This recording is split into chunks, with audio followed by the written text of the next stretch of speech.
Assalamualaikum warahmatullahi wabarakatuh.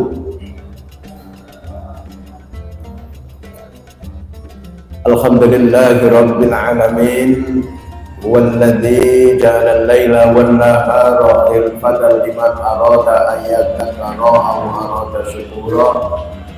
Asyhadu an la ilaha illallah wahdahu la syarika lah, al-malikul haqqul mubin, wa asyhadu anna muhammadan abduhu wa rasuluh shadiqul wa'dil amin. Allahumma sholli wa sallim ala sayyidina Muhammadin wa ala alihi wa sahbihi ajma'in. Wa qala Allah ta'ala fil Qur'anil Karim, a'udzu billahi minasy syaithanir amanu kutiba 'alaikumus syiyamu kama kutiba 'alal wal furqan faman syahida minkumus syahra falyasum wa man kana maridan aw 'ala safarin fa'iddatun min ayyamin ukhra yuridu Allahu bikumul yusra wa la yuridu bikumul usra wa litukmilul 'iddata wa litukabbirullaha 'ala ma hadakum wa la'allakum tashkurun. Pemirsa dan jamaah kajian menjelang berbuka Masjid Babu Safa yang dirahmati Allah, yang saya cintai dan saya banggakan. Pertama dan utama sekali tentunya kita memanjatkan puja dan puji syukur yang mendalam kepada Allah Subhanahu wa Ta'ala pada sore hari ini atas limpahan maunah pertolongan Allah semata, atas kodrat dan rahmatnya Allah, atas kasih sayang dari Allah, kita mendapatkan anugerah taufik, hidayah, keselamatan, kesehatan, mampu melaksanakan kewajiban kita, sekaligus juga kebutuhan kita dalam beribadah kepada Allah, menegakkan sholat 5 waktu, menjalankan syam Ramadan dan segala ibadah yang menyertainya. Ibadah-ibadah sunnah kita mampu melaksanakan dengan sebaik-baiknya. Tentu tidak lupa pula kita tetap melaksanakan tugas-tugas memakmurkan bumi Allah dengan tugas pokok dan fungsi kita masing-masing. Salawat dan salam moga-moga terlimpahkan kepada junjungan Nabi Agung, Nabi mulia, Nabi akhir zaman, Nabi kita, Nabi Muhammad Sallallahu Alaihi Wasallam, para keluarga, para sahabat dan pengikut-pengikutnya. Moga kita semua yang mengaku sebagai umat Muhammad ini kelak juga oleh Rasulullah diakui sebagai umatnya. Kita semua yang amat sangat mencintainya, moga-moga juga dicintai oleh Rasulullah, sehingga pantaslah besok di akhirat kita mendapatkan syafaatnya. Pantas pula kita bersama Rasulullah masuk surga. Amin. Bapak-bapak, ibu, saudara, adik yang berbahagia, sungguh kita wajib bersyukur dan berbahagia dengan ketemu dan bertemu, dipertemukan oleh Allah dengan bulan suci Ramadan yang mulia ini, yang tentu ini kesempatan yang amat sangat mulia dan sangat baik bagi kita untuk kita menjadi manusia terbaik, manusia takwa. Inna akramakum indallahi atqakum. Sesungguhnya manusia yang paling mulia di sisi Allah orang yang bertakwa. Walaupun tentu menegakkan sholat itu juga ciri orang-orang yang bertakwa, membayar zakat itu juga ciri orang-orang yang bertakwa. Bahkan amaliyah sosial, interaksi sosial, bersedekah, mengeluarkan harta kita di jalan Allah, dan segala ibadah-ibadah sosial lainnya itu juga bagian dari ciri orang bertakwa. Tetapi untuk puasa Ramadan Allah langsung menyebut la'allakum tattaqun, agar kamu menjadi orang bertakwa. Sehingga dengan demikian dimulai dari kita merasa diri kita dekat dengan Allah di Ramadan maupun di luar bulan Ramadan, di masjid yang mulia ini maupun dimanapun kita berada. Ittaqillaha haitsu ma kunta wa abbi sayyi'atal hasanata taqwa wa khaliqin nasa bi khuluqin hasan. Bertakwalah kepada Allah di mana saja berada dan ikutilah perbuatan yang jelek itu dengan perbuatan yang baik dan pergaulilah manusia dengan pergaulan yang mulia. Artinya apa? Kita harus menyadari sesadar-sadarnya kita hidup ini atas kehendak Allah, kita beribadah atas perintah Allah, kita hidup sehari-hari dalam pantauan dan dicatat oleh Allah. Sehingga marilah kita di bulan Ramadan ini kita jadikan diri kita menjadi manusia takwa. Pemirsa dan hadirin yang dirahmati Allah, dimulai dari Quran surat Al-Baqarah 186 di akhir ayat la'allahum yarshudun, agar kamu mendapatkan petunjuk atau irsyad atau hidayah. Dimulai dengan menyadari Allah sangat dekat dengan kita yang digambarkan dalam Quran surat Qaf, wa nahnu aqrabu ilaihi min hablil warid. Dan kami Allah itu sangat dekat dengan manusia seperti dekatnya urat leher kita. Urat leher kita itu sudah nempel dengan kita, Allah lebih dekat dari itu. Dan juga pantauan dari malaikat, Quran surat Qaf ayat 18, ma yalfidu min qawlin illa ladaihi raqibun atid. Tidak ada ucapan, tidak ada perbuatan manusia kecuali hadir malaikat raqib dan atid yang mencatatnya. Kesadaran dekat kita dengan Allah, lalu kita selalu mendekat muqarabah dan senantiasa taqarruban ila Allah, dan lalu berdoa dan memohon pertolongan Allah, Allah akan mengabulkan doa kita idza da'ani, manakala kita berdoa, memohon, mengadu, merintih kepada Allah. Allah akan mengabulkan dengan syarat fal yastajibu yu'minu bi. Saya akan mengabulkan doa dari hamba-hambaku, mengabulkan perintah-perintah Allah. Artinya syarat terkabulnya doa kita tentu harus diawali dengan melaksanakan semua perintah-perintah Allah dengan baik. Nah, pintu rahmat Allah, dikabulkan doa kita, ya kita hadir datang kepada Allah, jangan pakai tangan kosong. Artinya harus dengan membawa prestasi ibadah kita terlebih dulu. Iya karena butuh dulu, baru setelah itu wa iya karena naik. Kami hanya kepadamu ya Allah kami mengabdi beribadah, dan hanya kepadamu ya Allah kami memohon pertolongan. Jadi berdoa memohon pertolongan pada Allah harus diawali dengan ibadah terlebih dulu. Kalau bahasa sehari-hari kita harus menjalankan kewajiban terlebih dulu daripada menuntut hak kita. Jangan menuntut hak terus tapi kewajiban belum tertunaikan. Jadi harus melaksanakan kewajiban. Kalau bahasanya anak muda, anak-anak kita dengan orang tua gitu, kalau tahu-tahu terus minta saja ke orang tua atau ke orang tua ya gregetan. Yang kok nayoh men ya, jadi ini orang sport nayoh, jolah jalur, yang berbagi dulu lah kan itu, tunjukkan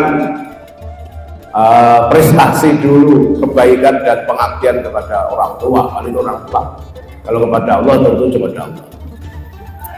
Lalu di ayat sebelumnya, kalau tadi Al-Baqarah 186, 185, la'allakum tashkurun, supaya kita ini setelah mendapatkan hidayah Allah, mendapatkan petunjuk, mendapatkan irsyad, kita untuk menjadi orang yang bersyukur.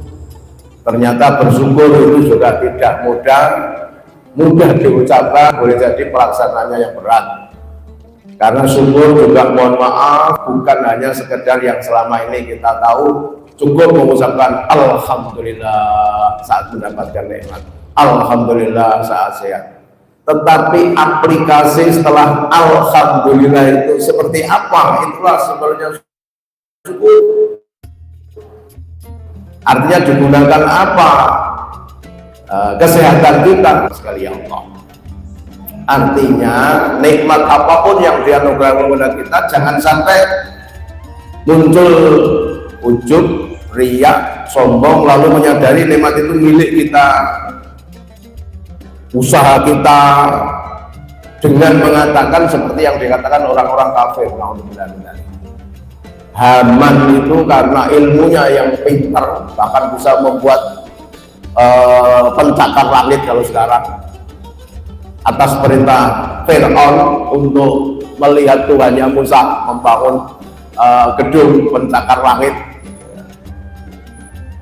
Ya, sekarang mungkin seperti Hotel Al-Burj Al-Khalifah di Dubai yang tingginya berapa ratus meter itu ya. Itu waktu yang diucapkan apa? Semua ini karena ilmu yang aku miliki, karena kepandaianku. Masya Allah, itu Haman. Haman itu ya saiki kira-kira segala urusan, pokoknya tangan kanannya Fir'aun. Lalu ada orang yang kaya raya, oligarki gitu. Siapa? Korun. Apa yang dikatakan Korun? Saya kaya raya seperti ini karena kepandaianku, karena usahaku mengelola bisnis yang luar biasa. Sama sekali menafikan Allah. Ini yang nggak boleh. Kalau kita orang berislam, orang beriman, pasti harus mengucapkan ada min fadli Rabbi. Ini semua nikmat yang dianugerahkan Allah kepada apapun. Lalu setelah itu tentu menyadari nikmat miliknya Allah, lalu mengucapkan alhamdulillah sebagai rasa syukur kita, bagus, tapi jangan berhenti. Alhamdulillah itu kalau orang berikrar itu kan baru mengucapkan awal. Layaknya anak muda mengucapkan I love you itu kan kudu enek tindak lanjutnya atau follow up-nya. Masuk I love you dong ya, orang cukup I love you, kudu ada ya, cinta itu harus memberi, cinta itu harus menyayangi, cinta itu harus mendekati, cinta itu harus bersama, dan seterusnya yang panjang lah. Itu kalau anak-anak muda kira-kira begitu. Kalau cinta Allah bagaimana? Cinta Rasul bagaimana? Bersyukur juga sekali lagi bukan hanya mengucapkan alhamdulillah, tapi setelah itu menggunakan nikmat yang dianugerahkan Allah itu untuk yang diridhai Allah, yang dibenarkan Allah, yang diperintahkan Allah. Untuk menuju takwa kalau di bulan Ramadan ini, melaksanakan semua perintah Allah dan menjauhi larangannya. Diucapkan gampang, berapa detik? Imtisalu awamirillah wajtinabu nawahi. Takwa itu melaksanakan semua perintah Allah dan menjauhi larangannya. Jadi takwa itu juga bagian dari nanti intisari goal, tujuan akhir dari ibadah puasa kita, dari sholat kita, dari zakat kita, dan amal-amal soleh kita. Artinya apa? Artinya kalau goal kita, tujuan akhir kita untuk menggapai takwa, ya takwa harus kita rinci. Apa itu takwa? Sekali lagi, boleh jadi bukan hanya melaksanakan perintah Allah, menjauhi larangannya itu juga ibadah. Ibadah bukan hanya mengerjakan, melaksanakan ibadah, tapi meninggalkan larangan Allah, meninggalkan maksiat dan panjenengan tidak berbuat maksiat di saat kemaksiatan itu sebenarnya mampu dan bisa dikerjakan, ada kesempatan, apalagi dalam kesempitan. Tetapi panjenengan tidak melakukan dosa dan maksiat itu juga bagian dari melaksanakan ibadah, karena melaksanakan perintah Allah dan menjauhi larangan. Bapak Ibu yang dirahmati Allah, pendengar, pemirsa yang kami cintai dan banggakan, Tentu derajat takwa yang akan kita gapai, takwa yang akan kita cari, yang kita tuju di bulan Ramadan ini, itu prosesnya tentu panjang dan juga banyak. Kalau rinciannya tentu semua yang ada dalam Al-Quran yang menggambarkan tentang sirah takwa itu seperti apa, mulai dari Al-Baqarah ayat 2-3. Hudal lil muttaqin, siapa al-muttaqin yang bertakwa? Alladzina yu'minuna bil ghaib, orang-orang yang beriman kepada yang gaib, beriman kepada yang tidak nampak tapi wajib diimani. Kalau orang takwa itu yang seperti dalam Quran surat Qaf ayat 33, man khasyar rahmana bil ghaib wa ja'a biqalbin munib, orang-orang yang takut kepada Allah yang gaib, nggak nampak, tetapi kita takut. Takutnya seperti melihat macan atau melihat sesuatu yang di depan kita yang kelihatan. Bagaimana menampakkannya? Ya tentu berawal dari yang berbicara iman kita, hati kita. Jadi pakai pendekatan rohani arus kita, bukan hanya pendekatan mata kepala tapi mata batin. Nah, gitu. Kalau mata batin kita akan takut kepada Allah dengan cara justru malah lebih mendekat, takut akan azabnya, takut akan siksanya, takut akan segala larangan-larangannya. Justru malah taqarruban Allah mendekat. Nah, proses man khasyar rahmana bil ghaib ini untuk takut kepada yang nggak nampak, menyadari bahwa Allah itu memang zat yang tidak terlihat. Kalau di dunia ini la tudrikuhul absar wa huwa yudrikul absar, Allah itu zat yang tidak terlihat. Besok Allah baru lihat di surga. Kalau panjenengan nanti sudah di surga akan melihat Allah, ila rabbiha nadhira, kepada Tuhannya dia, orang-orang yang beriman di surga itu akan melihat. Dan di dunia ini la tudrikul absar, Allah zat yang tidak terlihat, wa huwa yudrikul absar, tetapi dia Allah itu maha melihat. Ini intisari dari ihsan. Kalau orang sudah memiliki keyakinan sampai tingkat ihsan, insya Allah hidupnya akan hati-hati. Anta budallah ka'annaka tarahu, kamu beribadah kepada Allah seakan-akan kamu melihat Allah, seakan-akan berdialog dengan Allah, seakan-akan berdiskusi dengan Allah, seakan-akan curhat kepada Allah, seakan-akan di hadapan Allah. Fa'ilam takun tarahu, jika kamu nggak bisa melihat Allah, tadi ayatnya la tudrikul absar, memang Allah tidak terlihat. Fa'innahu yaraka, yakin, seyakin yakinnya bahwa Allah melihat kita. Nah, jadi kalau yakin, seyakin yakinnya Allah melihat kita, itulah yang harus kita bawa dimanapun kita berada. Itulah makna takwa dari keyakinan, dari iman kita.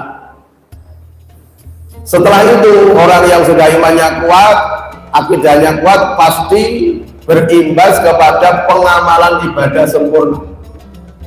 Tidak mungkin seseorang akan beribadah dengan sempurna, dengan baik sebelumnya atau belum memiliki fondasi akidah yang kuat, belum menyadari Allah zat yang harus diibadahi. La ilaha illallah, dan tidak ada Tuhan yang harus diibadahi, disembah kecuali Allah. Itu kalau sudah kuat, insya Allah akan berwujud ketaatan. Sami'na wa ata'na, saya mendengar perintahmu ya Allah, saya laksanakan. Sami'na wa ata'na. Tidak seperti orang munafik, naudzubillah min dzalik. Kalau orang munafik itu sami'na wa asaina, saya mendengar perintahmu ya Allah, tapi ya wes bablas anginnya ya ora tak laksanakan. Nah, melayu, jadi masuk telinga kanan, keluar telinga kiri, ya, itu orang munafik, naudzubillah. Ya, kalau kita tidak sami'na wa ata'na, saya dengan perintahmu ya Allah, saya laksanakan. Orang-orang yang beriman seperti dalam Quran surat Al-An'am, yasrah sadruhu lil Islam, dada kita itu lapang, manai jembar menerima perintah Allah. Yasrah sadruhu lil Islam, dadanya lapang. Tidak seperti orang munafik lagi. Naudzubillah. Orang munafik apa? Zayyikal kharajan ka'annama yas'adu bisam. Dadanya sesak seperti layaknya waktu orang naik ke ruang angkasa. Astronot itu kalau ke ruang angkasa, kalau nggak bawa oksigen dari bumi, bisa sesak dadanya karena berada di ruang kosong, di ruang hampa udara. Hampa udara dan gravitasi bumi itu kan di bumi ini. Kalau udah naik ke bulan sana, di Mars sana, itu berada di ruang hampa udara. Makanya digambarkan orang munafik itu kalau menerima perintah Allah itu ya sok atau dadanya sesak. Bolak-balik yang diucapkan, waduh, posone. Ibu-ibu gak ada toh yang mengeluh kemarin, waduh posone. Gak ada. Yakin oleh ibu-ibu sama bagus sobat ini sami'na wa ta'na semua. Ikhlas, ridho, menerima perintah Allah dengan lapang dada, bahkan bahagia, bahkan bergembira, bahkan bersenang, sesenang berhadapan dengan atau ketemu dengan tamu mulia, tamu agung, tamu yang dicintai, yang sudah setahun yang lalu kita lepas, sekarang ketemu lagi bulan Ramadan tahun ini. Nah, setelah yasroh sodro lil Islam, dada kita lapang menerima, sehingga sholat, puasa, kita berharap bukan hanya sebagai kewajiban, walaupun hukumnya wajib, hukum takhlifi, hukum yang mengikat bagi orang yang beriman. Puasa kewajiban, kewajiban itu ya rumusnya karena diperintah Allah, diperintah Rasul. Al aslu fil amri lil wujub, hukum asal dari sebuah perintah menunjukkan wajib, jika kalau tidak dilaksanakan berarti berdosa. Hanya orang Islam sehat, balik, tidak sakit parah, tidak bepergian jauh yang berat, tidak haid kalau ibu-ibu kok tidak puasa, wah itu dosa. Rasulullah matur man aftara yauman bi ghairi rukhsatin rakhsallahu lahu lam yakdi fa in shamahu dahr. Siapa orang yang sengaja membatalkan tidak puasa, melakukan mukak bersama, ya mestinya kan buka bersama nanti kalau sudah maghrib. Ini ada golongan kelompok aliran sesat namanya mukak bersama. Nah, nggak boleh, nggak usah ditiru anak-anak muda ya, nggak usah mengadakan acara mukak bersama. Kalau orang sengaja tidak puasa dengan tidak ada rukhsah yang diberikan oleh Allah, yaitu yang sakit atau bepergian jauh atau sudah tua renta yang harus bayar fidyah, itu kok sengaja tidak puasa pokoknya gitu, dengan sengaja karena balilonya, karena malasnya, karena dableknya, maka orang itu tidak bisa menggantinya puasa itu walaupun ingin puasa selama 1 tahun, puasa terus 1 tahun bukan sama dengan orang kalau tidak salat, tidak bisa diganti. Masya Allah. Jadi artinya memang karena sakit, orang tua kita sakit lalu tidak puasa karena sakit, menurut advis dokter harus membatalkan puasanya karena harus minum obat, kalau tidak bahaya nanti masuk UGD. Itu kalau habis puasa meninggal mamanya bisa digantikan oleh ahli warisnya, istrinya, anaknya. Dan sengaja, ayo bi, nggak ada Al-Qur'annya, hadisnya sengaja tidak puasa terus digantikan. Yang diganti itu maridun aw ala safarin, bukan karena sengaja tidak puasa karena malas, karena dablek atau karena lain-lain. Lalu insya Allah bagi orang yang sudah beribadah apapun jenis ibadahnya, yang mau puasa, sholat 5 waktu di bulan Ramadan justru harus lebih berkualitas, harus lebih khusyuk, harus lebih banyak jamaahnya daripada di luar Ramadan. Walaupun dalam kondisi lapar dan haus, tetap jamaahnya harus lebih sempurna. Mosok posone menjadi kok luwih sepi, janganlah gitu. Duhurnya terutama sama asar. Kalau maghrib pasti paling rame, nanti isya, taraweh rame, subuh moga-moga tetap ramai ya. Kita ini punya cita-cita subuh kita ini seperti Jumatan. seperti di Turki, seperti di Qatar, seperti di Masjidil Haram atau di Masjid Nabawi. Sekarang sudah banyak usaha-usaha masjid yang kreatif di Jogokarian, di Yogyakarta atau di Al-Falah Masjid Raya Sragen. Itu luar biasa. Bahkan kemarin video terakhir itu semua jamaah lingkungannya itu diberi beras dan kebutuhan untuk bersahur masing-masing sak gelangsing-gelangsing. Karena prinsip takmirnya mengatakan kita ini jangan teriak-teriak ngajak sahur saja, tapi yang dimakan untuk sahur jangan-jangan belum ada. Maka jamaah itu diberi subsidi menjelang puasa itu hari Akad itu semua jamaahnya itu diberi subsidi sembako sak gelangsing besar. Bagus sekali, ini bisa ditiru nanti di Bagus Sobat tahun depan. Ya Pak Budi. Tahun depan. Setelah ibadah kita sempurna, mau tidak mau harus ada buah dari ibadah itu berupa akhlakul karimah. Maka kalau dalam Quran surat Al-Baqarah 177 yang berupa iman, laisal birra an tuwallu wujuhakum qibalal masyriqi walakinnal birra man amana billah, beriman pada Allah, wal malaikat, pada malaikat, wal nabiyyin, pada nabi, wal kutub imannya 4. Lalu setelah itu wa'atul mala ala hubi, sudah ibadah sosial, menafkahkan harta yang dicintai yang baik itu kepada dzawil qurba, keluarga dekat. Sinten keluarga dekat niku?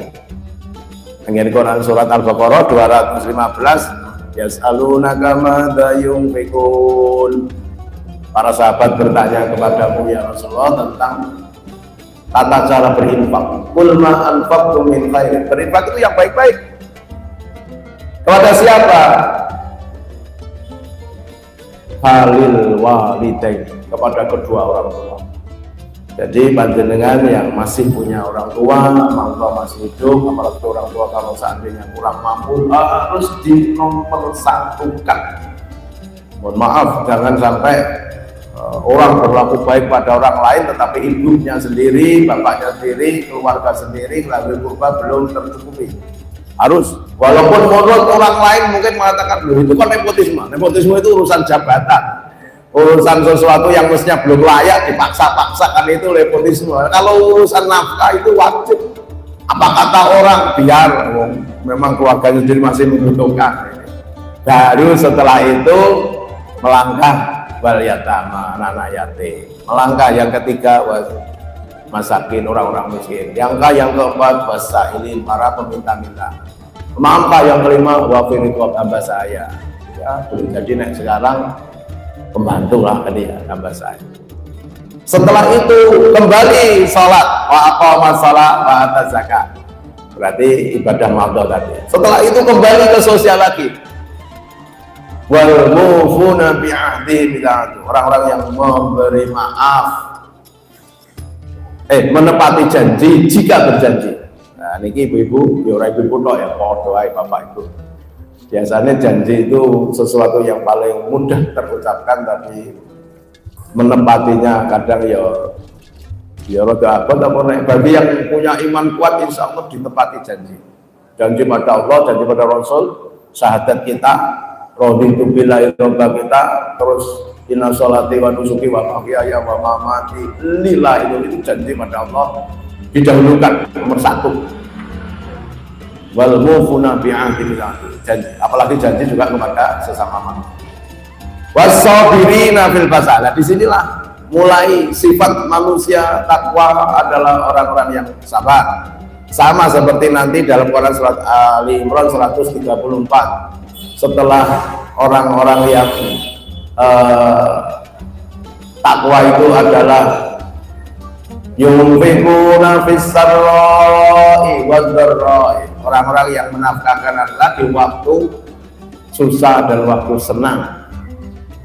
Panjenengan mesti berpikir, ayo nek wayahe senang tanggal 6 karo oleh gaji, oleh tunjangan gitu ya, Ustaz Robek, karo oleh tukin apa TPP, apalagi nanti oleh THR, apalagi oleh SHU, apalagi oleh oponen. Terus sodako, ya ringan-ringan saja. Tetapi kalau dalam kondisi susah, apa sodako? Mungkin mereka akan mengatakan, iya saya sudah sodako, lah aku susah kok sodako. Dulu ada seorang sahabat matur kepada Rasulullah, ya Rasulullah, sodako itu kan mulia, diperintahkan pada semua umat Islam. Nah kami ini kan miskin ya Rasulullah, apakah saya juga harus bersodako? Sabda Rasulullah, iya, bersodakolah kamu sesuai dengan kemampuanmu. Di hadis yang lain itu, sebab musibah itu tidak akan mendahului sodakomu. Di hadis yang lain, kamu jangan bakhil, jangan bakhil. Makanya sampai tegene Quran surah At-Talaq itu ada ayat yang memerintahkan wal yunfik du sa'atin min sa'atin. Berinfaklah kamu walaupun dalam kondisi kamu susah. Tapi ya la tukallafu illa usaha. Ya sesuai dengan kemampuan. Bagi yang kaya uangnya 100 miliar itu bersedekah 100 juta wis bagiannya. Tapi kalau yang uangnya sedikit ya 1000 sudah masuk lagi deh. Dan seterusnya. Dan banyak lagi mulai dari nanti wasabirina fil ba'sa'i wad dharra wal kadhimin wal 'afina nas, memaafkan kesalahan orang. Ini memaafkan kesalahan orang biasanya ibu apalagi nanti ini puasa harus memaafkan kesalahan orang. Nggak usah bilang tidak ada maaf bagimu, nggak boleh. Atau kadang-kadang ibu kalau ditanya wis tak 10 pak, wis tak 10 aku wis memaafkan tapi urung lali ya. Oke, ibu ngeten biasanya nggih, atau bapak-bapak yang gitu. Nek di 10 itu setelah watal firu harus watas laku dihapus, selesai ya, gitu. Moga-moga rincian dan bapak yang bertakwa secara kreatif kita laksanakan, mulai dari akidah kita tata sedemikian rupa, ibadah kita sempurnakan sampai akhlak kita, nanti sampai kepada rincian mungkin di pertemuan yang akan datang kita lanjut lagi. Moga-moga Allah Subhanahu wa taala memberikan kesehatan yang prima, keberkahan umur kita, kesehatan kita, dan kita mampu melaksanakan Syiam Ramadan 1 bulan penuh. Di akhir Ramadan kita mendapatkan derajat takwa, di akhir Ramadan kita diampuni dosa kita setahun yang lalu dan setahun yang akan datang, dan kembali fitri mendapatkan surga dari pintu raya. Demikian kurang lebih bila taufiq wal hidayah wa wallahu muwaffiq ila aqwamit thoriq. Assalamualaikum warahmatullahi wabarakatuh.